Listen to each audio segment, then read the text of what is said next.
Rusia ini kan berencana menerapkan pajak ekspor untuk semua jenis pupuk mineral produksi Rusia sebesar 23,5% mulai tahun depan.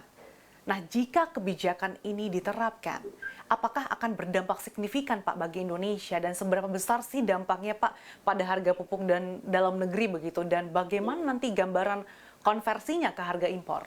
Ya, jadi saya hari ini belum bisa memprediksikan gitu ya, karena dampak kenaikan itu kami masih belum merasakan hari ini. Artinya sampai dengan akhir tahun 2022, insya Allah pasokan bahan baku khususnya yang berasal dari Rusia itu sudah aman. Gitu.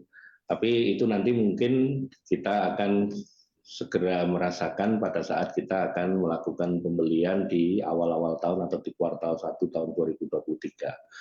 Namun kalau dilihat, kalau ditanya seberapa besar itu nanti dampaknya, kami juga belum bisa memperkirakan kenaikannya itu akan seberapa besar. Namun yang pasti, yang selalu hari ini pupuk Indonesia lakukan terkait dengan dinamika pergerakan harga internasional yang cukup signifikan beberapa waktu yang lalu, adalah kami mencoba melakukan beberapa upaya-upaya efisiensi di internal produksi maupun di logistik dan distribusi. Dan alhamdulillah kalau dari sisi ketersediaan dan kemudian keterjangkauan atau affordability dari pupuk kita kemarin masih cukup baik dengan upaya-upaya yang kita lakukan. Walaupun sebagian konsumen juga menyatakan, wah ini harga pupuk naik gitu. Tapi mereka masih mampu untuk mendapatkan pupuk itu. Demikian. Oke, Pak, boleh dikasih gambarannya Pak, berapa banyak sih pasokan bahan baku yang berasal dari Rusia ini Pak? Hmm. Kalau dari Rusia kan kami membeli itu bahan baku untuk pupuk kalium ya, atau kita biasa sebut KCl atau MOP.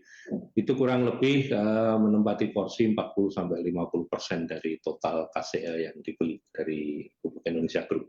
Oke, dengan adanya rencana bea pajak dari Rusia, apakah ada rencana nih Pak, pupuk Indonesia bersama dengan pemerintah untuk melakukan negosiasi? Tentunya kami berharap kalau nanti ternyata itu cukup signifikan dampaknya buat pupuk Indonesia, kami akan mencoba melakukan pendekatan itu dengan dibantu oleh pemerintah gitu.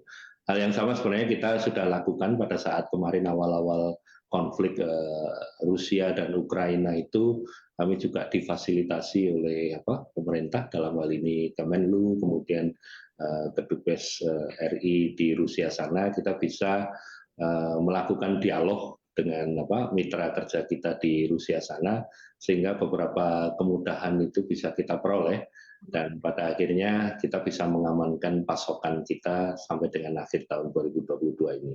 Nah, tentunya dengan kondisi yang nanti kita masih belum bisa perkirakan, seandainya itu nanti memang kita perlukan, insya Allah kita akan lakukan yang sama. Oke, selain Rusia juga apakah ada Pak, mungkin bisa dikasih gambaran kejadian serupa begitu Pak terkait dengan negara-negara lain yang menerapkan pajak bea ekspor tersebut dari negaranya? Ya, yang kami sudah setiap waktu alami itu adalah dengan Cina misalnya gitu ya. Cina itu kalau pada saat musim tanam gitu, itu dia menerapkan hal yang sama kurang lebih gitu. Dia membatasi pasokan keluar untuk artinya untuk ekspornya dia karena dia mengamankan pasokan di dalam negerinya. Hal itu diejawantahkan dalam bentuk tarif bea ekspor yang lebih tinggi dari sebelumnya.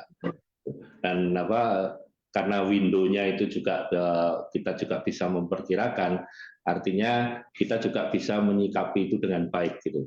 Apa Pak yang dilakukan saat itu Pak? Dilakukan biasanya kami melakukan pembelian itu jauh sebelum window itu. Jadi kita lakukan pembelian itu, kemudian kita simpan di sini untuk kita proses selanjutnya begitu ya. Jadi pada saat window itu tidak terbuka ataupun kalau toh misalnya diizinkan itu dengan tarif yang cukup tinggi, kita tidak melakukan pembelian pada saat itu. Nah, kemudian untuk di tempat-tempat lain ya kita mengalami kayak seperti di Arab Spring dulu itu kita mendapatkan kesulitan untuk mendapatkan pasokan batuan fosfat.